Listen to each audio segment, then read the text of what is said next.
Sur la côte entre Argelès et Collioure, Georges remonte ses lignes de nasse. Des pièges à poulpes qui lui offrent une belle pêche, 70 kilos ce matin-là. C'est une bonne journée pour nous, c'est une bonne moyenne, hein. On ne fait pas souvent autant, quoi. C'est un pêcheur professionnel dit de petit métier, tantôt au filet, tantôt avec des nasses. Sa pêche est polyvalente, mais le poulpe représente une part grandissante de ses revenus.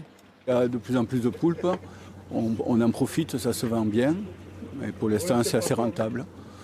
Voilà. Par rapport à la pêche qu'on pratique l'hiver au filet, le poulpe c'est quand même une sécurité pour avoir un revenu suffisant, quoi.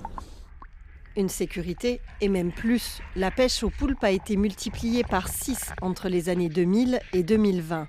Alors, existe-t-il un risque de surpêche du poulpe ? Des études scientifiques sont en cours, mais du côté des pêcheurs, on préfère prévenir et préparer l'avenir. Un accord a été trouvé pour des mesures de limitation de cette capture.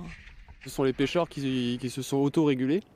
Donc Ifremer dit que le stock est plutôt en bon état. Donc ça c'est positif, mais les pêcheurs ont souhaité quand même mettre en place différentes mesures de gestion, donc notamment des périodes de fermeture et des nombres d'engins maximum autorisés. Un accord qui va plus loin encore sur les 100 km des côtes du parc naturel marin.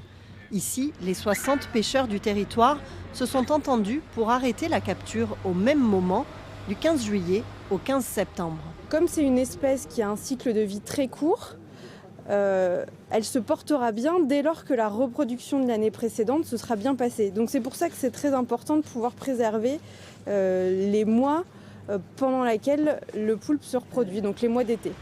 Un premier pas en faveur d'une pêche durable que le parc voudrait étendre aussi à terme aux pêcheurs de loisirs.